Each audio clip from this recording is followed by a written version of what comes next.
Hello mga karelasyon. May mga lalaki na kapag namimiss ang isang babae, hindi agad nagpaparamdam, hindi nagte-text, hindi sila tumatawag, hindi sila nagme-message. At para sa maraming babae, nakakalito yun. Kung namimiss niya ako, bakit siya tahimik? Pero ang hindi alam ng marami, may mga lalaki na kahit namimiss ka, pinipili pa rin nilang manahimik. At sa video na ito, pag-uusapan natin ang 7 senyales na namimiss ka ng lalaki kahit hindi siya nagpaparamdam. So ladies, kung nakaka-relate ka, manood ka.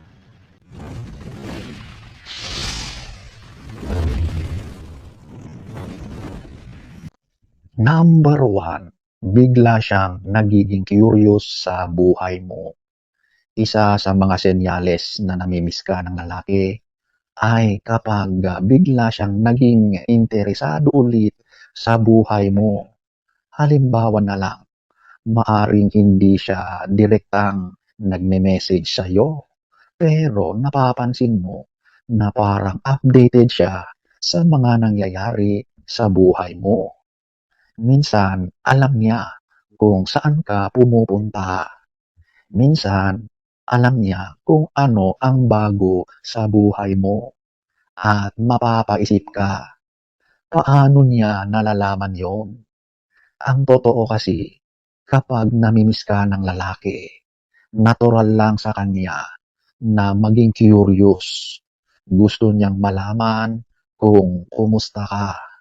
Gusto niyang malaman kung masaya ka ba. Kahit hindi niya sabihin, gusto niyang maramdaman na may connection siya sa mundo mo. Number 2, nagre-react siya sa mga post mo.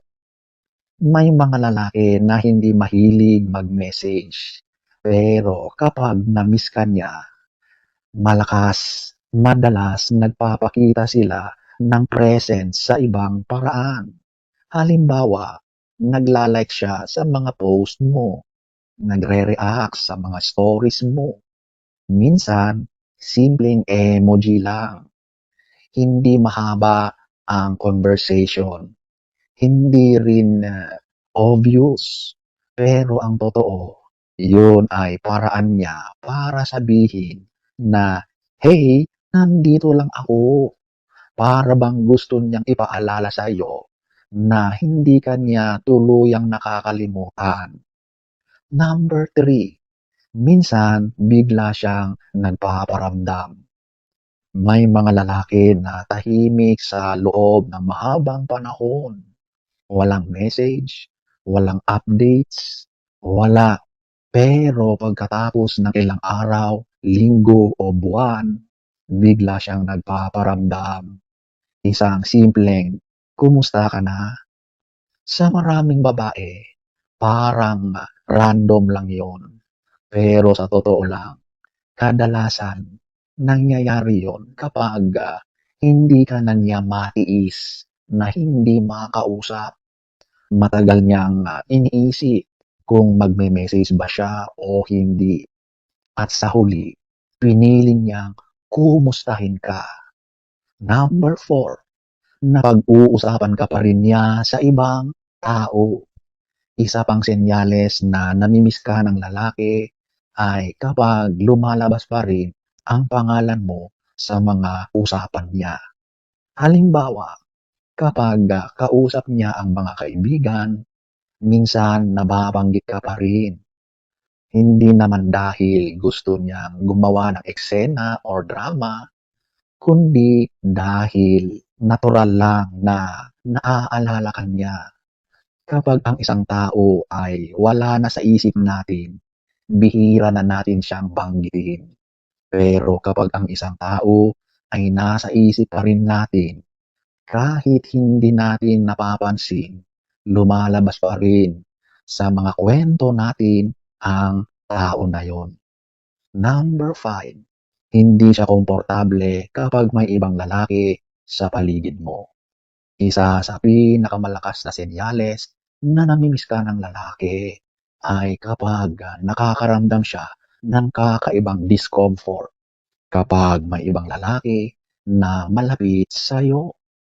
Maaring hindi siya magalit, maaring hindi siya magselos ng obvious, pero mapapansin mo na parang nagiging tahimik siya o kaya nagiging curious siya kung sino ang taong yan.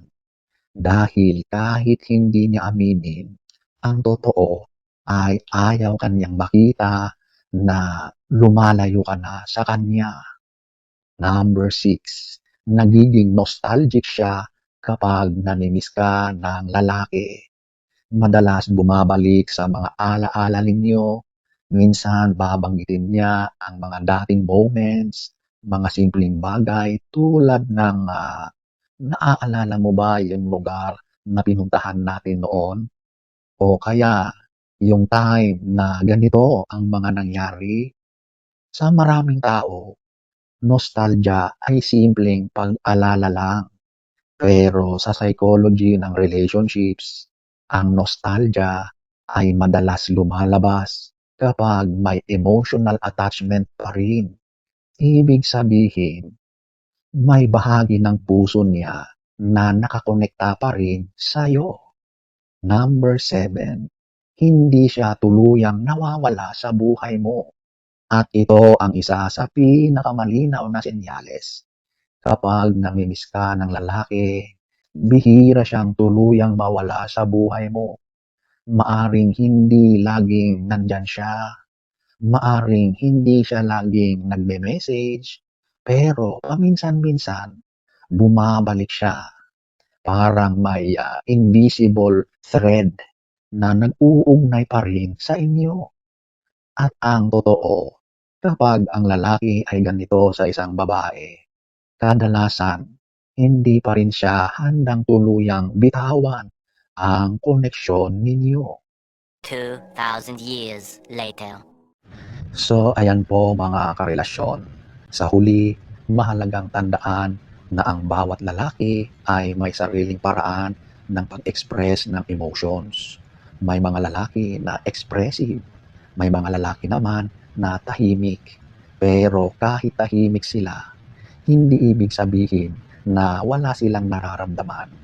Minsan, ang mga palatandaan ay hindi sa mga salita, kundi sa mga maliliit na kilos na nagpapakita na may bahagi ng puso nila na nakakaalala pa rin sa'yo.